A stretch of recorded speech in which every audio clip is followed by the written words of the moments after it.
NASA's known for its iconic Mission Control Center in Houston, Texas, where every NASA human mission into space has been controlled since 1965. Well, just like NASA uses a Mission Control Center to run its human operations in space, the human body has its very own Mission Control Center, the brain. But just imagine, if NASA's Mission Control Center had to work in environments it wasn't designed to operate in, things might not operate and function as planned. And that's what we'll be looking at, how the human body's mission control, the brain, operates in the unique environment of space. Hi, I'm NASA astronaut Tracy Dyson. Welcome to Station Life. Houston 2 for velocity confirmation, assembly, steps 4, 5, and 4, 6. We're moving on to step 5. You want to go right now for that activity? Copy, thank you. Okay, Tracy, we copy, and that's good information. We'll pass it along. In this episode of Station Life, we're going to look at the brain in space and the associated studies conducted on board the International Space Station. We'll learn about the effects of microgravity on the brain and the psychological effects of living in relative isolation, far away from home, in a stressful and hazardous environment. We'll see how the European Space Agency is studying the effects of microgravity and neuroplasticity using parabolic flight. We'll talk about what it's like to acclimate to living in microgravity. We'll hear from scientists here at the Johnson Space Center that are studying sensory motor adaptability training and recovery of functional performance following long-duration spaceflight. Get ready, lots of information is heading your way. One of the many challenges that we face on our mission to Mars is how our brain will adapt to the changes in gravity. It could take up to 6 months to get there, but here's the problem. The more time you spend in space, the longer it takes your brain to readapt to gravity. So what does that mean? Landing on Mars after being weightless for 6 months, you have trouble walking straight. Your vision is affected. Poor eye-hand coordination. Motion sickness. Dizziness, vomiting. Some people don't even want to move. Landing is one of the most critical aspects of the journey. So how will this impact our trip to Mars? First of all, landing on Mars will require good eye-hand coordination and perception. So, say you have a safe touchdown. But there's an emergency situation and you have to exit the vehicle. If you can't function, it could be a pretty dangerous situation. This is just one of the human challenges we'll face on a mission to Mars. We don't have all the answers yet, but we do have the key. The International Space Station. Every day aboard, we're learning more and more about how our bodies adapt to weightless environments and gravitational transitions. We're going to Mars. It won't be easy, but because of the research that we're doing today on the ground and aboard the International Space Station, we'll be ready.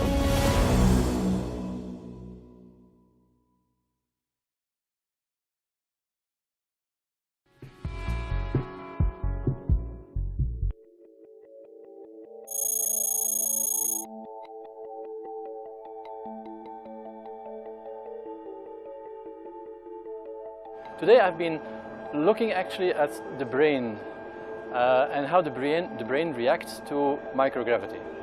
In a sense, it's a very simple experiment because we do before we take off with the parabolic flight, we do an MRI measurement with a scanner in a hospital in Bordeaux, and then after the flight we do the same.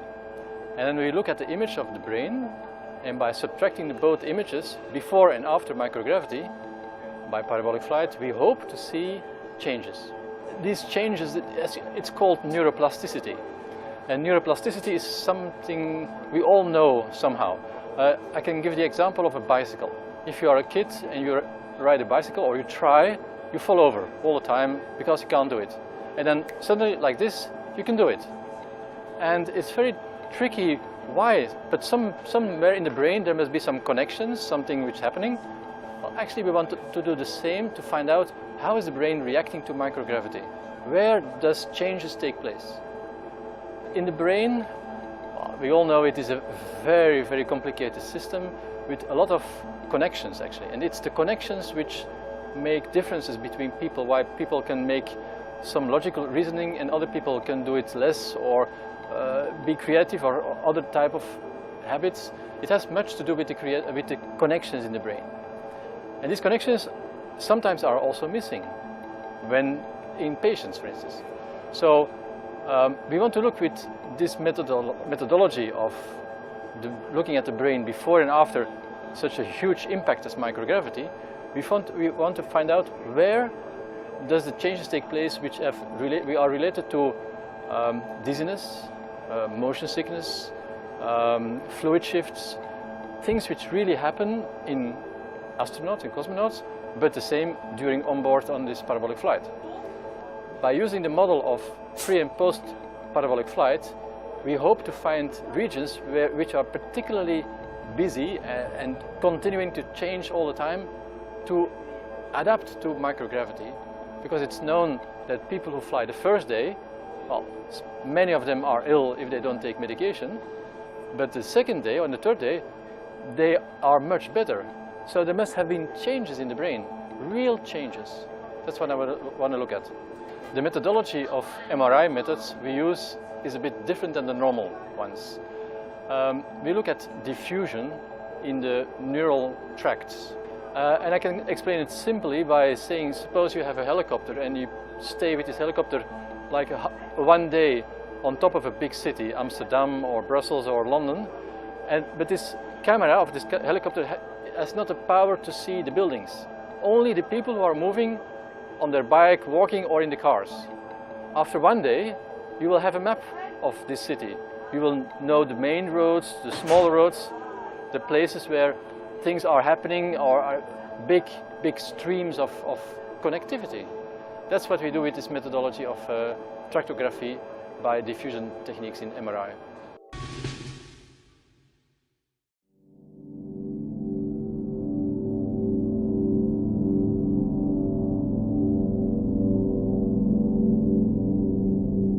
So, when I first got to space on STS-118 on board Endeavour, it was my job to unstrap as soon as we got main engine cut off and float out of my seat, grab a video camera, and videotape the external tank falling away.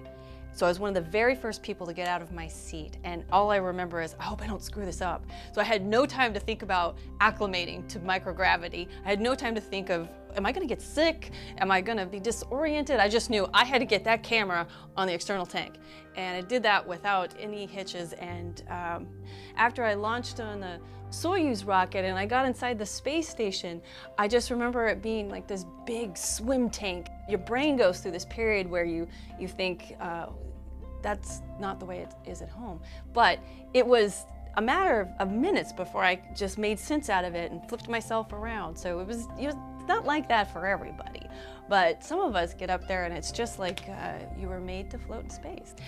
Okay, so now coming back home, that's kind of a different story. When you come back into the tentacles of gravity, it pulls you down, it weighs you down, it makes you heavy, it makes you tired, it makes you feel like you are a big concrete cinder block, and it's all you can do to just lift your arm. I remember coming back from on my shuttle flight that I did feel a little disoriented, and walking by myself was a little bit of a challenge.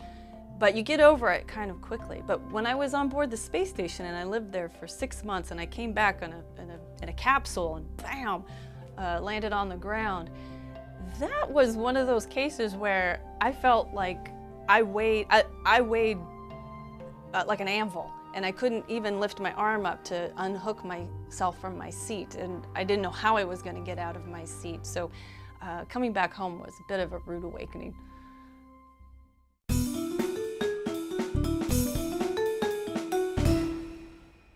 Hi, I'm Terry Virts, and I want to talk about floating in space. One of the first things that you need to realize when you get into space is that even though you feel like you're falling, you're not.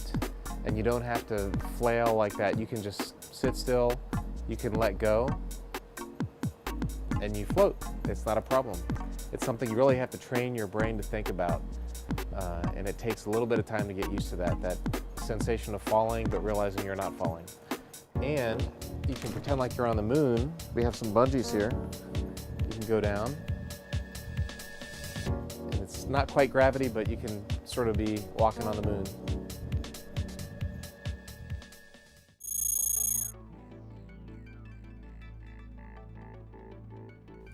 Well, welcome. Can you believe who we have with us today? I am so excited I can hardly get a sentence out, but we have with us today the one, the only, Mike Suffredini, the outgoing ISS program manager.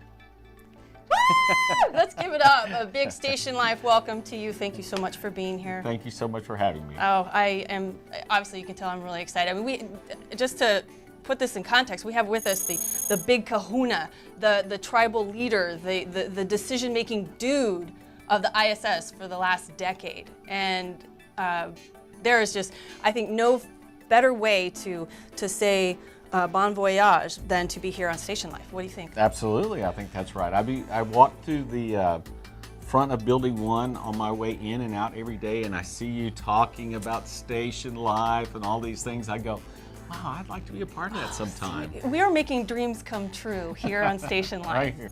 Well, you know, when it comes to station, I think there's the name Suffredini and station are almost synonymous, because you have been with the station since the beginning when it was being assembled. And even before you became program manager, you have been a part of building and developing this space station.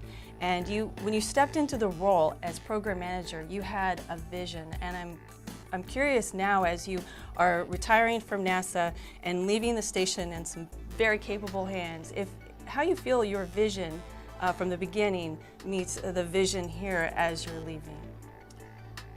So, you know, when I came to the program, it's been about 20 years, so 10 as program manager, but 10 before that. You know, it was the idea of just building a station was a daunting task. The first several years of everyone's life was really about building it. Is it remotely possible to build it? We had all kinds of wild plans. Every element that flew to space station, we assumed in the design that it would fly twice, that it would go up to station once, we wouldn't be successful, it could fly home on the shuttle, we'd fix whatever the problem is and fly it again. Every single module was built that way. And of course, we never had to, which is a miracle in and of itself. So as we started to see the end in sight and said, my goodness gracious, we're actually gonna get this done, then we started thinking about the research more and more. Now, the research guys were always thinking about research. The rest of us, even as the research guy, the rest of us were focusing on just getting it built, but saying, okay, we have to do research then sometime, and that's what the research guys really helped us keep the focus on. And a lot of the folks in management today have spent their time in research, which I think is good. But what research was back then was even different than what it is today. So also with the research and the things you were mentioning, there's a lot of benefits of the International Space Station to humanity in all sorts of ways. And not just humanity in terms of right here on Earth, but also going beyond low Earth orbit.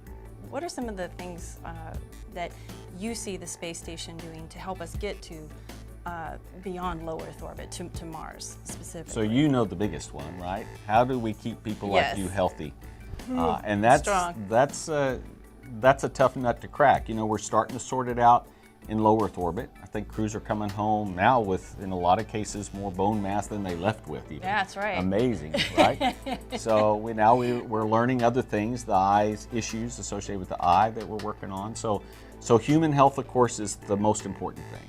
And we say we need till 2026, but I would tell you it'll take beyond that. We'll be always learning about the human system.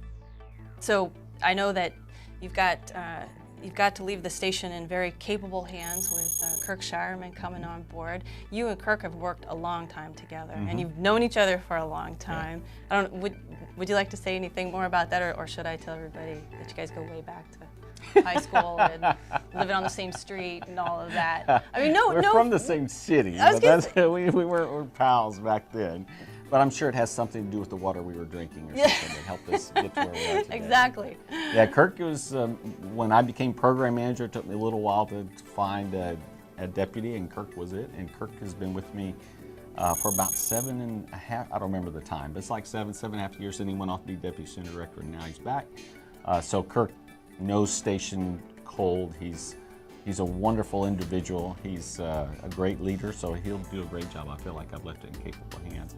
And of course, we have a number of individuals that operate different organizations. Flight Ops is one. There's a bunch of them. And I feel like the leadership team that's in place is very capable as well. So I feel good about that part of it, as much as I hate leaving this wonderful job that I've been doing.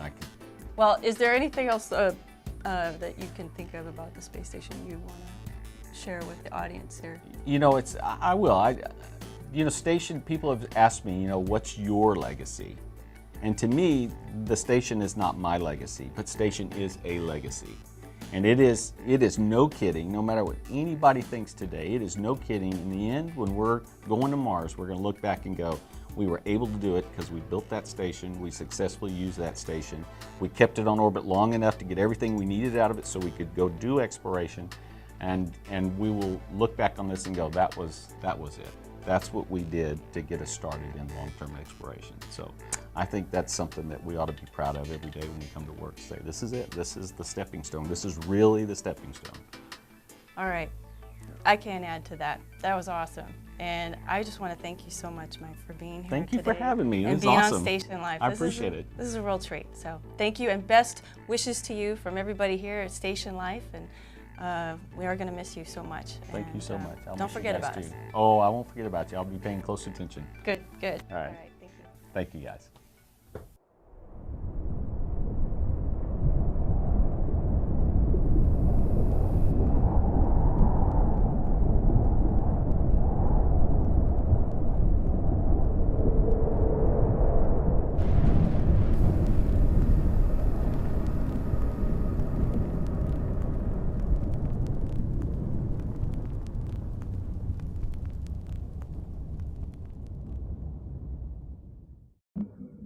So not only are we studying the brain in space, but we're working on new countermeasures to train the brain for sensory motor adaptability right here on the ground.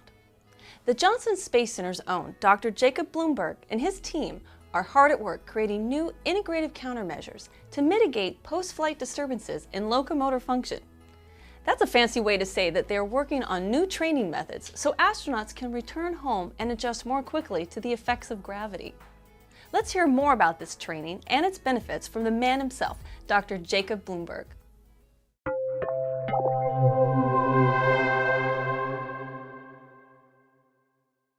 Well, one of the countermeasures that we're now currently developing is called sensory motor adaptability training. And what we're trying to do in this countermeasure is basically train the brain to become more adaptable. The brain is a very adaptable machine. It allows you to adapt to so many things in ordinary life, but we're trying to tap in to that inherent adaptability to improve your ability to adapt to different gravitational transitions. Now, the way we're going to do that essentially is to train you on the ground to become a better adapter by exposing you to different sensory motor transformations. And what that really means is what we're going to do is put you on a treadmill that's placed on a 6 degree of freedom motion base with a virtual scene in front and have you walk in very unusual walking and visual environments. And what we know is that kind of training enhances your ability to adapt to new environments. So we can't simulate here on the ground the partial gravitational environments of the Moon or Mars, but we can simulate some of the sensory motor disturbances you will experience. So you can think of these more as surrogate challenges. And the idea is the more you train with these surrogate challenges, the better your brain will be when they encounter yet a new challenge. And this hinges on this whole idea of learning to learn. What this training does is enhances the brain to learn. And that's really what we're trying to do in our new countermeasure approach. Well, prior to this, we've been really discussing changes in behavior, the effects of spaceflight on behavior, for example, postural and gait instability. But the brain itself is a tissue just like bone and muscle, and it could potentially change as a result of exposure to long-duration spaceflight. We have some evidence with some of the animal work that there are structural changes that are associated with long-duration spaceflight. So we're now very interested to see if long-duration spaceflight is associated with changes in brain structure and function. So we now have a new study called neuromapping, and the PI on that study is Dr. Rachel Seidler from the University of Michigan. We're collaborating with her on this new study to investigate this issue. So what this study entails is looking at brain structure and function using modern neuromapping methodology to look at how the brain as a tissue changes and then compare that with potential changes in behavior and performance and look at the correlation between the two. So we're very excited about this new study, and we think it's going to reveal some very interesting data.